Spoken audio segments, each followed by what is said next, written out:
अस्सलाम वालेकुम। मेरा नाम मोहम्मद अली और आप देख रहे हैं get your manufacturing success with Mohammad Ali की जो कि मोल्ड डिज़ाइन ट्यूटोरियल्स के साथ खुशामदीद है। और आज के लेक्चर में हम डिस्कस करेंगे कि किस तरीके से आप मोल्ड कैविटी के मॉड्यूल को यूज़ करते हुए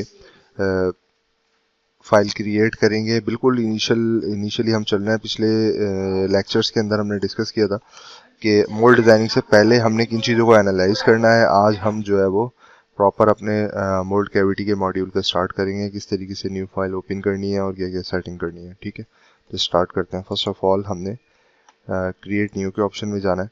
यहाँ पर मैन्युफैक्चरिंग पे क्लिक करके हमने जो इसकी सब टाइप आ रही है मोल्ड कैविटी, इस पर क्लिक कर देना है। ठीक है, और यूज़ डिफ़ॉल्ट टेम्पलेट से चेक हटाना है ताकि जो भी हमारी रिक्वायर्ड यूनिट है वो हम डिफ़ाइन कर सकें। इसको हम बाद में भी डिफ़ाइन कर सकते हैं। अगर यहाँ पे ये बाय डिफ़ॉल्ट सेट हो जाती है तो फाइल ओपन होने के बाद भी हम उसको रीडिफ़ाइन कर सकते हैं।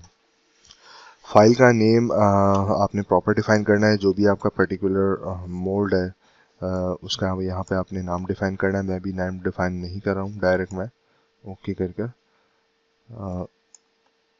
अब जो हमारे पास एक डायलॉग बॉक्स ओपन हुआ है, इसमें मैं मिलीमीटर सेलेक्ट कर लेता हूँ यूनिट।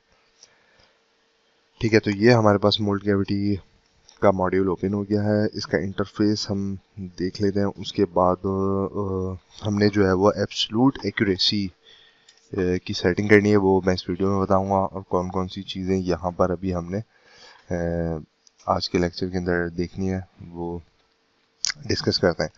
तो सबसे पहले जो हमारे पास यहाँ पर जो आपके पास सेक्शन आ रहा है जिसमें डेटम फीचर्स हैं, जो डिज़ाइनर्स हैं वो उससे फेमिलियर हैं, जो पार्ट मॉडलिंग और असेंबली का मॉड्यूल कर कर आए हैं, ये ऑलरेडी जानते हैं उस बारे में। तो डेटम के हवाले से उनको अच्छे से पता होगा। डेटम बेसिकली रेफरेंस फीचर है। ये इट्सेल्फ डिज़ाइनिंग में इनका कोई रोल नहीं है, लेकिन ये बेसिकली किसी भी ज्योमेट्री को, किसी फीचर को बनाने के लिए एज अ रेफरेंस यूज़ होता है। ठीक है, जिसमें प्लेन है, स्केचिंग के लिए एक्सेस है, कोऑर्डिनेट है यानी पॉइंट है सॉरी, और फिर कोऑर्डिनेट है, और ये आपका नॉर्मल स्केचिंग बोर्ड है। अच्छा, इसके बाद हमारे पास आ रहा है रेफरेंस मॉडल और वर्क पीस। रेफरेंस मॉडल से मुराद वो पार्ट मॉडल है जिसकी हमने मोल्ड डिज़ाइन करना है, जिसकी स्प्लिटिंग करनी है और उसके मोल्ड के फीचर्स हमने डिज़ाइन करने हैं। तो रेफरेंस मॉडल बेसिकली यहाँ पे हमने पार्ट ऐड करना है। Work piece basically mould cavity के एनवायरनमेंट के अंदर वर्क पीस जो है वो basically sum of core insert and cavity insert है। ठीक है, तो नेक्स्ट वीडियो में आने वाली वीडियो में मैं वर्क पीस के बारे में बताऊंगा। अच्छा, मॉडिफायर के अंदर जो चीज़ें हैं वो बेसिकली यहाँ पे श्रिंकेज है। श्रिंकेज हमने किस तरीके से अप्लाई करनी है। जब भी हम मोल्ड डिज़ाइन करते हैं किसी भी पार्ट का, प्लास्टिक के पार्ट का या और किसी मटेरियल का, जिंक ओलाइज या एल्युमिनियम ओलाइज, तो हम उसमें श्रिंकेज का फैक्टर इंक्लूड करते हैं। यानी जब हम मोल्टन फॉर्म के अंदर मटेरियल जो है वो मोल्ड में इंजेक्ट करते हैं, तो जब वो ड्राई होता है तो वो क्या करता है, श्रिंक होता है। ठीक है, श्रिंक होने के बाद तो वो फैक्टर हमने यहाँ पे इंक्लूड करना है। इसकी प्रॉपर हम डिटेल देखेंगे। इसी तरीके से यहाँ पर एक डिज़ाइन फीचर का सेक्शन है जिसमें सिल्वर्ट कर्व है, पुल डायरेक्शन है। पुल डायरेक्शन बेसिकली अगर मैं यहाँ से डेटम प्लेन ओपन करूँ तो आप देख सकते हैं कि इस वक्त जो है वो जेड एक्सिस वाली डायरेक्शन जो है वो आपकी पुल डायरेक्शन है, यानी जो मोल्ड की ओपनिंग डायरेक्शन है वो है। इसको आप चेंज भी कर सकते हैं।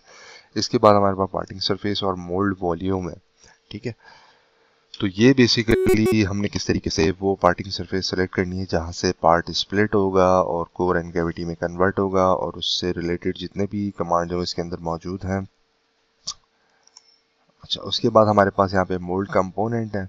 ठीक है, किस तरीके से आपने जो स्प्लिटिंग की है उसकी मदद से जो है वो आपने कोर एंड कैविटी की सॉलिड जो है वो कंपोनेंट जो है वो बनाना है। प्रोडक्शन फीचर के अंदर हमारे पास रनर है और वाटर लाइन है। तो ये बेसिकली सारी चीज़ें हम इंशाल्लाह EMX के मॉड्यूल के अंदर डिस्कस करेंगे, और आने वाली वीडियोस में मैं बताऊंगा कि किस तरीके से आपने सॉफ्टवेयर डाउनलोड करना है और किस तरीके से आपने इसको अपने क्रियो के साथ लिंक करना है। ठीक है, और यहाँ पर हमारे पास एनालिसिस के कुछ टूल्स हैं जिसमें हमने जो है वो ड्राफ्ट डिस्कस किया था और थिकनेस डिस्कस की थी। ठीक है, यहाँ पर प्रोजेक्टेड एरिया भी है और मोड लेआउट है। ठीक है, तो सबसे पहले आपने क्या करना है कि यहाँ पर आने के बाद आपने पुल डायरेक्शन जो है वो आप इसको डिफाइन कर सकते हैं। तो पार्ट को ऐड करने से पहले ही आप पुल डायरेक्शन डिसाइड कर लें। नॉर्मली हमने करना ये है कि जब भी हम पार्ट ऐड करेंगे तो उसके अंदर हमने एक नया कोऑर्डिनेट बनाना होगा और उसको सेट करेंगे। ठीक है, तो आज की वीडियो के अंदर हमने ये इंट्रोडक्शन डिस्कस किया है इसका, और अब हम जा रहे हैं लोकेट रेफरेंस मॉडल की तरफ। ठीक है, यानी पार्ट को आप मोल्ड कैविटी के एनवायरनमेंट के अंदर कितने मेथड से जो है वो ला सकते हैं। तो सबसे पहला मेथड यहाँ पे लोकेट रेफरेंस मॉडल है, असेंबली है, क्रिएट रेफरेंस मॉडल है और मिरर रेफरेंस मॉडल है। तो आज के लेक्चर में हम इसको कम्प्लीटली डिस्कस करेंगे। ठीक है, तो यहाँ पर आते ही लोकेट रेफरेंस मॉडल के अंदर जब मैं क्लिक करता हूँ तो यहाँ पर अच्छा, इसमें मैंने अभी फ़िलहाल वर्किंग डायरेक्टरी सेलेक्ट नहीं की थी, तो first of all I would like to define our working directory.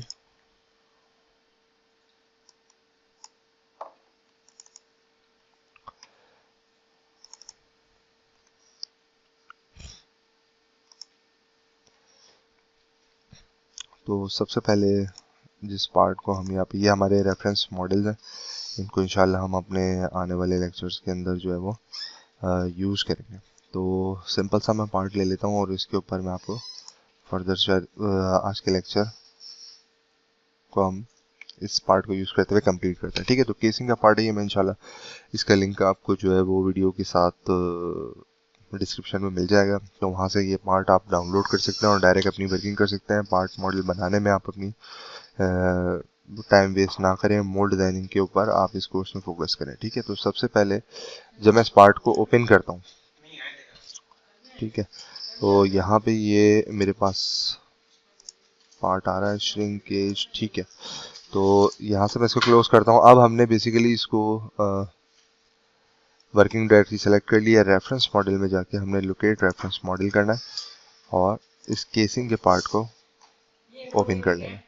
ठीक है, अब यहाँ पर बड़ी इंपॉर्टेंट चीज़ है और बहुत ज़बरदस्त फीचर्स हैं ये, इसको हमने डिस्कस करना है कि जैसे हम पार्ट को सेलेक्ट करके ओके करते हैं तो रेफरेंस मॉडल की 3 टाइप्स आपको रेकमेंड करता है। एक कहता है मर्ज बाय रेफरेंस, दूसरा है सेम मॉडल और तीसरा है इनहेरिटेड। ठीक है, और उसके साथ ही आप इसका नाम भी जो है वो रीडिफाइन कर सकते हैं। ठीक है, अच्छा, अब मर्ज बाय रेफरेंस में होगा क्या ये देखते हैं। अगर मैं पहले रेफरेंस मॉडल टाइप को सिलेक्ट करता हूँ और ओके कर देता हूँ, ठीक है, तो ये लेआउट जो यहाँ पर आ रहा है, लेआउट की विंडो, इसके अंदर ये कोऑर्डिनेट टू कोऑर्डिनेट जो है वो मैच करेगा। जिन लोगों ने असेंबली का मॉड्यूल यूज़ किया है उन्हें पता है कि जब भी हम पार्ट को कॉल करके जो है वो असेंबली के मॉड्यूल के अंदर लाते हैं तो आपने उसकी कंस्ट्रेंट डिफाइन करनी होती है, यानी बेसिकली 3 रेफरेंस डिफाइन करने होते हैं या एक कोऑर्डिनेट डिफाइन करने का मेन मकसद ये है कि वो एक्स वाई जेड की वैल्यूज जो है, जो ये मोल्ड डिफॉल्ट कोऑर्डिनेट सिस्टम बना हुआ है,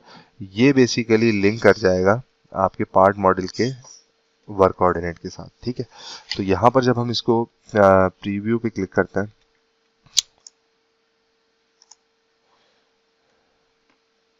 ठीक है, यहाँ पर मैं प्रीव्यू पे जब क्लिक करता हूँ तो मेरा पार्ट मॉडल कुछ इस तरीके से आ रहा है। ठीक है, अच्छा,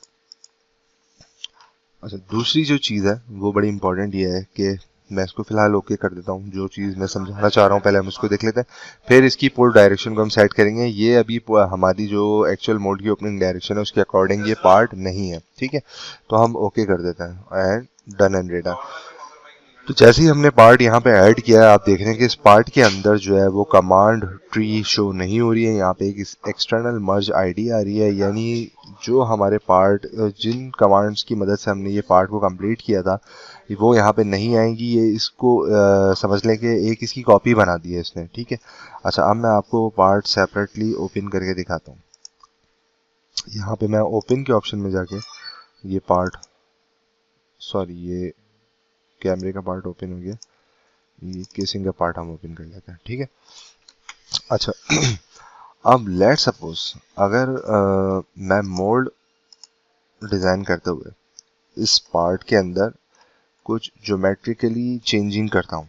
ठीक है, क्योंकि होता ये है कि पार्ट जो आपके पास पार्ट की मैन्युफैक्चरिंग ड्राइंग आती है उससे आप पार्ट मॉडल बना लेते हैं और जब आप उसकी मोल्ड डिज़ाइनिंग करते हैं तो मोल्ड डिज़ाइनिंग के लिए जो रेफरेंस मॉडल है, यानी जो पार्ट मॉडल है, उसके अंदर बाज़ औक़ात कुछ चेंजिंग करनी पड़ जाती है। जैसे लास्ट वीडियो में हमने डिस्कस किया था कि अगर ड्राफ्ट नहीं है कुछ जगहों पर तो आपने वहाँ पर ड्राफ्ट डिफाइन करना है ताकि पार्ट की इजेक्शन आसान हो जाए। तो इस पार्ट के अंदर लेट सपोज मैं इसको यहाँ से एक्टिव करता हूँ और ये बेसिकली पार्ट मॉडल का एनवायरनमेंट आ गया। यहाँ से मिसाल के तौर पर एक इस एज के ऊपर मैं रेडियस लगा दूँ, ठीक है। अब ये दोबारा से हम मोल्ड कैविटी के मॉड्यूल को एक्टिव कर देते हैं। अब ये जो हमने चेंजिंग की है मोल्ड कैविटी के एनवायरनमेंट में, वो बेसिकली ये जो कॉपी बनी थी इस पार्ट की, उसके अंदर ये कमांड चली गई है।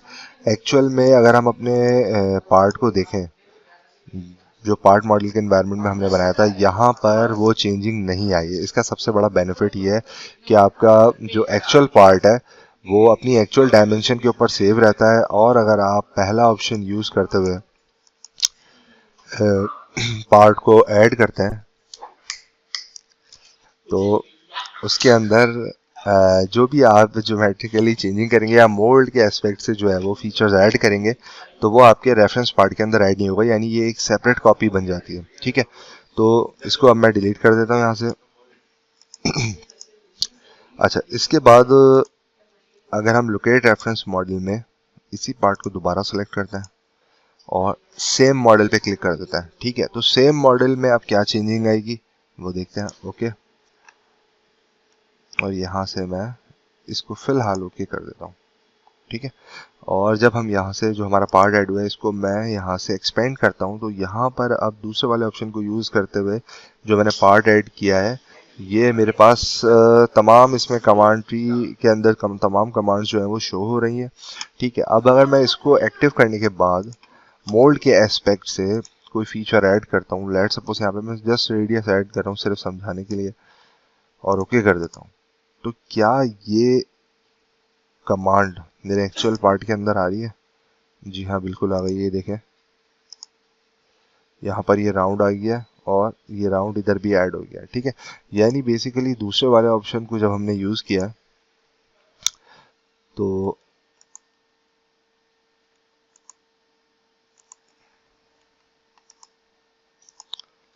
ठीक है, दूसरे वाले ऑप्शन को जब हम यूज़ करेंगे तो उसमें वो बेसिकली आपके पार्ट को as it is mould cavity के एनवायरनमेंट के अंदर जो है वो ले आएगा, उसकी कॉपी नहीं बनाएगा। इसके अंदर मोल्ड के एस्पेक्ट से आप जो भी डिज़ाइन चेंज करेंगे वो आपके रेफरेंस पार्ट के अंदर भी चेंज हो जाएगा, जो कि मेरे लिहाज से बिल्कुल भी सही तरीका नहीं है, ठीक है। तो डिलीट कर देता हूँ। दोबारा से अब हम लोकेट रेफरेंस मॉडल में जाते हैं और हम यहाँ पे केसिंग के पार्ट को सेलेक्ट करते हैं और तीसरा ऑप्शन देखते हैं इनहेरिटेड में क्या चेंजिंग आती है। ये ज़्यादा फेवरेबल है। अभी इसको देख लेते हैं कैसे। मैंने ओके किया और जस्ट यहाँ से ओके कर दिया, ठीक है। अब इसके अंदर फ़ायदा ये है कि इसके अंदर कॉपी भी बनी है और इसके अंदर जो ऑलरेडी कमांड्स यूज हुई है वो भी मौजूद है, ठीक है। तो अब मैं इस पार्ट को यहाँ से एक्टिव करता हूँ और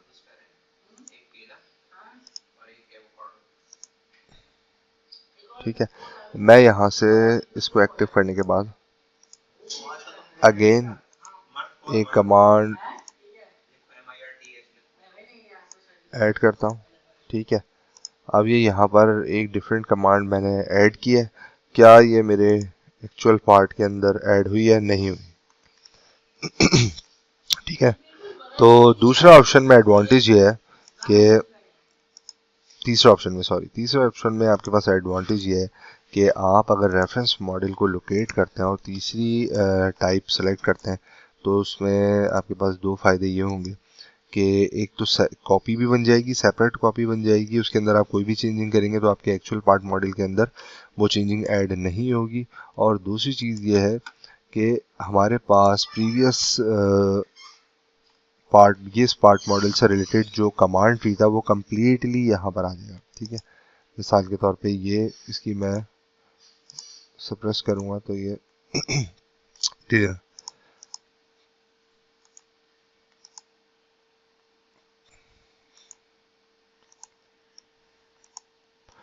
ठीक है। तो आप इस कमांड ट्री के अंदर भी किसी स्पेसिफिक कमांड को जो है वो सप्रेस कर सकते हैं, हाइड कर सकते हैं परमानेंटली और नए तरीके से डिफाइन कर सकते हैं, ठीक है। तो ये तीन मेथड है। अगेन हम इसको जो है वो डिलीट कर देते हैं यहाँ से। अच्छा, उसके बाद हमारे पास है असेंबली रेफरेंस मॉडल। अच्छा, जब आप लोकेट रेफरेंस मॉडल करते हैं तो यहाँ पर हमारे पास सिर्फ कोऑर्डिनेट का ऑप्शन ही आता है, यानी हम कोऑर्डिनेट टू कोऑर्डिनेट ही अपने पार्ट मॉडल को मोल्ड कैविटी के एनवायरनमेंट के अंदर ला सकते हैं। लेकिन अगर हम असेंबली का ऑप्शन यूज करते हैं तो अब जैसे मैं यहाँ से इसको ऐड कर रहा था, ओके, तो जो भी डिफॉल्ट वर्क कोऑर्डिनेट थे पार्ट का, ठीक है, और इस मोल्ड कैविटी के एनवायरनमेंट का ये डिफॉल्ट कोऑर्डिनेट, ये आपस में मैच हो जाएंगे, जेड जेड से, एक्स एक्स से और वाई वाई से, ठीक है। लेकिन हमारी ओरिएंटेशन सही नहीं आ रही थी, तो मैं असेंबली का जो इन्होंने ऑप्शन दिया हुआ है, इससे आप अपनी मर्जी से जो है वो डिफाइन कर सकते हैं। मैं ओपन करूंगा। अब यहाँ पर हमारे पास जिन लोगों ने असेंबली का मॉड्यूल यूज़ किया उन्हें पता है ये वाली विंडो किस लिए होती है। तो हमारे पास यहाँ पर जो है वो डिफरेंट ऑप्शंस आ रहे हैं प्लेसमेंट के लिए। यहाँ पे एक सेपरेट विंडो आ रही है। तो सबसे पहले मैं इसको सेंटर से पकड़ के ड्रैग करता हूँ। मेरे एक्चुअल में जो डिफ़ॉल्ट पुल डायरेक्शन है वो बेसिकली जेड एक्सिस के अकॉर्डिंग है। तो अब मैं अपनी मर्जी से इसको सेट कर सकता हूँ। अच्छा, ये जो बेसिकली सर्किल है इससे आप इसको यूज़ करते हुए यानी एक्स एक्सिस, जेड एक्सिस और वाई एक्सिस के अराउंड जो है वो पार्ट को रोटेट कर सकते हैं। अब यहाँ पर हम 3 रेफरेंस डिफाइन करते हैं, ठीक है। तो 3 रेफरेंस कौन कौन से हैं वो अभी देख लेते हैं हम इसको। मिसाल के तौर पे मैं इस तरीके से चाह रहा हूँ। तो यहाँ पर आपने कंपोनेंट का रेफरेंस फीचर सेलेक्ट करना है और यहाँ पर आपने असेंबली का रेफरेंस फीचर सेलेक्ट करना है। तो यहाँ पर इस वक्त मेरे पास डेटम मौजूद है, पार्ट में 3 डेटम मौजूद है और असेंबली में 3 डेटम मौजूद है। तो इन्हीं की मदद से हम इसको असेंबल करेंगे यहाँ पर, ठीक है। तो सबसे पहले मैंने इस फेस से इस डेटम को इसकी कंस्ट्रेंट सेट कर दी और कंस्ट्रेंट टाइप मैंने रखी है कोइंसिडेंट, यानी बिल्कुल मैच हो जाए। अगर आपने यहाँ पे कोई पर्टिकुलर डिस्टेंस डिफाइन करना है तो वो भी आप डिफाइन कर सकते हैं, ठीक है। ये इस डेटम से 10 mm की हाइट पर आ गया। तो यहाँ से मैं इसको कोइंसिडेंट कर देता हूँ, यानी ये डेटम इस डेटम से बिल्कुल मैच हो गया, ठीक है। न्यू कंस्ट्रेंट दोबारा से यहाँ पे क्लिक करते हैं, एक और कंस्ट्रेंट का ऑप्शन आ गया है। अब मैं बेसिकली इस सेंटर डेटम को सेलेक्ट करता हूँ और इस डेटम के साथ कोइंसिडेंट कर देता हूँ। तो ये बिल्कुल मैच हो गया। अब तीसरी कंस्ट्रेंट हम डिफाइन करने जा रहे हैं। यहाँ पर लिखा हुआ आ रहा है नॉट फुली कंस्ट्रेंट, यानी पार्शियली कंस्ट्रेंट है ये इस वक्त।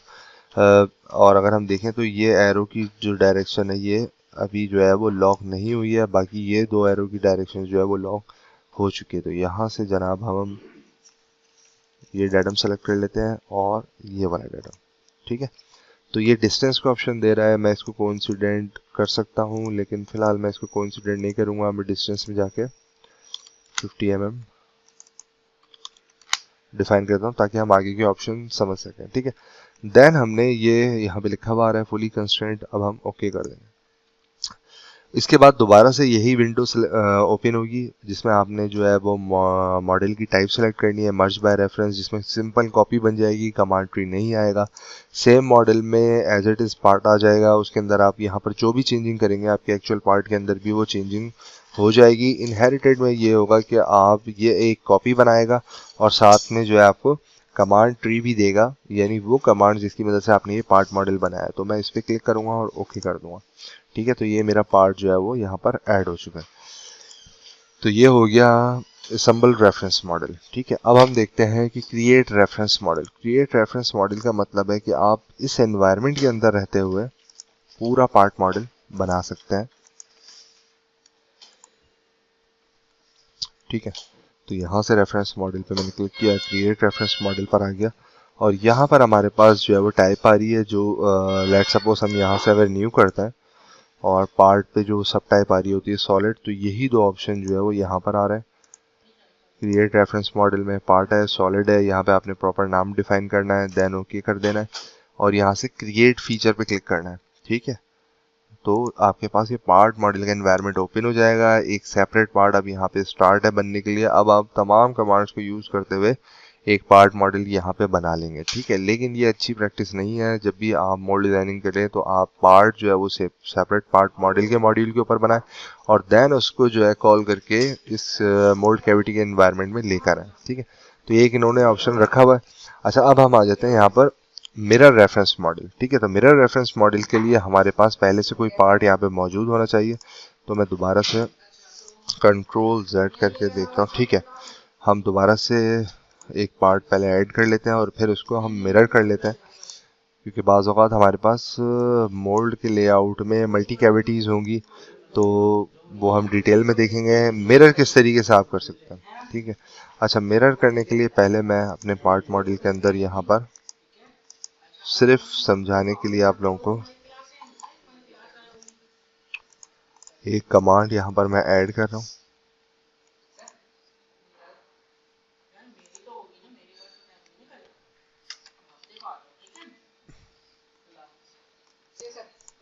यहाँ पर मैं चैम्फर लगा रहा हूँ ताकि जब हम मिरर करें तो हम इसकी डायरेक्शन को ऑब्जर्व कर सकें। ठीक है, ये सिर्फ इसलिए है। और हम एक काम करते हैं, इसको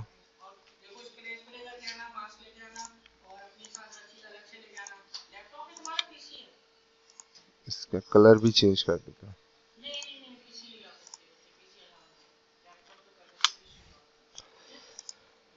अच्छा, अब हमने यहाँ से असम्बल रेफरेंस मॉडल किया। मैंने यही अपना केसिंग वाला पार्ट ओपन किया और सबसे पहले ड्रैग आउट करके इसकी पोजीशन चेंज की।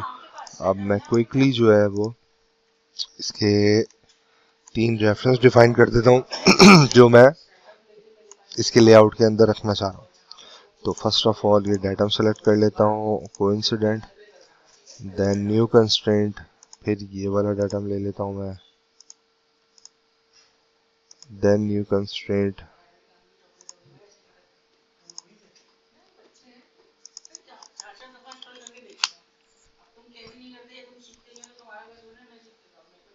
इनहेरिटेड कर देता है।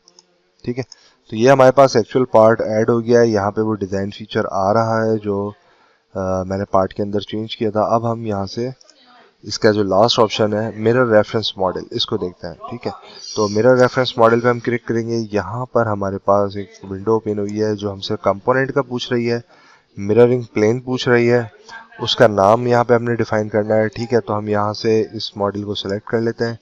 मिरर प्लेन में मैं ये वाला प्लेन डिफाइन कर देता हूँ। ठीक है, और इस पार्ट का नाम जो है लेट सपोज मैं रख देता हूँ पार्ट 0002। ठीक है, और यहाँ से मैं ओके कर दूँ। तो ये देखें, ये पार्ट बेसिकली मिरर हो गया। अच्छा, अगर हम इस व्यू के अंदर देखें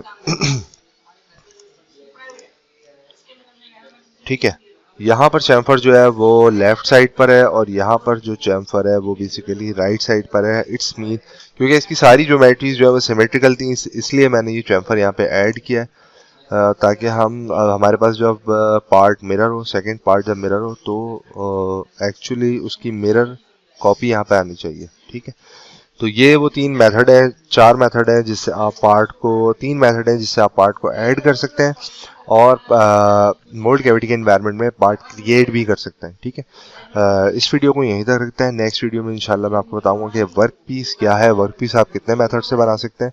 और work piece basically core and cavity का मजमुआ है, कोर कैविटी इंसर्ट का मजमुआ है। ठीक है, तो यहाँ पे मैं दिखा देता हूँ आपको। मेरे पास ये एक मोल्ड असेंबली बनी हुई है,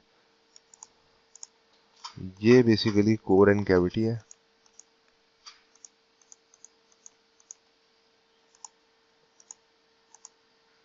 ठीक है, ये एक हाफ है और ये दूसरा हाफ है। ठीक है, तो बेसिकली हमने जो है वो अब सबसे पहला काम ये करना है आने वाली वीडियोस में कि वर्क पीस डिफाइन करना है और वर्क पीस डिफाइन करने के तरीके क्या है। देन हमने श्रिंकेज लगाना है और फिर हमने इसको स्प्लिट करना सीखना है। तो इसी पार्ट पे हम वर्किंग करेंगे। वीडियो की डिस्क्रिप्शन के अंदर इस पार्ट का लिंक है, आप वहाँ से सीधे डाउनलोड कर सकते हैं। अपना बहुत ज़्यादा ख्याल रखिए, कनेक्ट रहिए मेरे साथ। इंशाल्लाह नेक्स्ट वीडियो में आपसे मुलाकात होगी। अस्सलाम वालेकुम।